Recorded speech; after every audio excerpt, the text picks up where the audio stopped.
Good morning, Gary. This is your tire hammer. Got it on the pallet, all bolted down. There's your extra dies. The hammer head. This area here, you want to keep it oily. So when you hammer in the morning, you'll want to come in and put a little oil on it, put it around up here. Make sure this stays oily. Right down here is the guide keepers. You got 4 bolts. This one, and 2 on the other side. Those drop down. There's UHMW and shims inside there. They keep it from falling out the bottom. On the top, these are the keepers that keep it from coming sliding out the top. You'll see how it goes up against there, keeps that from coming out. If you ever wanted to take it out, you'd stick a screwdriver in here, bend it back. That was the original way. We designed this way, so it comes out from the bottom. So these are just here legacy. The shield is on upside down. We ship it upside down because, well, it tends to bend if it's hooking up there in the air. These 2 nuts right here are lock nuts to lock these adjusting screws. These adjusting screws adjust the tension on the main spring. They have to be adjusted at the same time. If you ever want to adjust it, talk to me. It's not something that you do mildly. There are two set screws up in here on this little collar. They are tightened right now. They have been known to work loose. You might want to check them every once in a while. There's a grease zerk right there. 1 squirt of grease on the 4th of July. Very lightly. It's a sealed bearing in there, so you don't want to blow out the seal. Just a light deal of grease about once a year.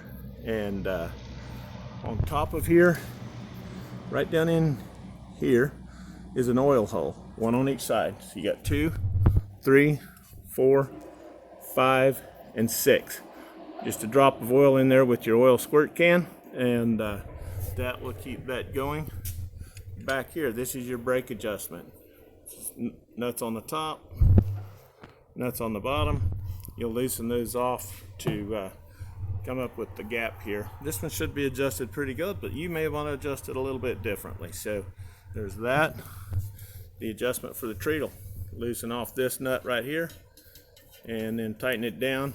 This right here will get you your height of your treadle. We have it set for shipping, so you will definitely want to adjust that when you get it. The dies, there is a difference between the top and the bottom, even though they look the same. The bottom die, the base is 4 inches by 4 inch square. The top die is 3 7/8 by 3 7/8, and they are directional, so you don't want to spin them around or anything. These have a very light bevel on them, just to keep the edges from breaking and cracking. You will want to do that to your liking. You'll want to round the edges.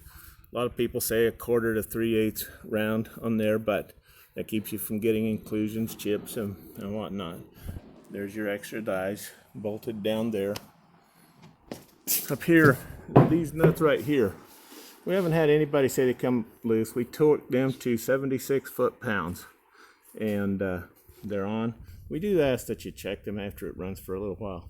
Nobody's reported that they're loose yet, but still ask you check them. These bolts right here, these are grade 5 bolts, and there's a pin. The pin is up inside there, goes through. That keeps that pin from sliding forward and backwards. And so just every once in a while, just check those with a wrench, make sure they're snug. Don't over torque them, but make sure they're good and snug.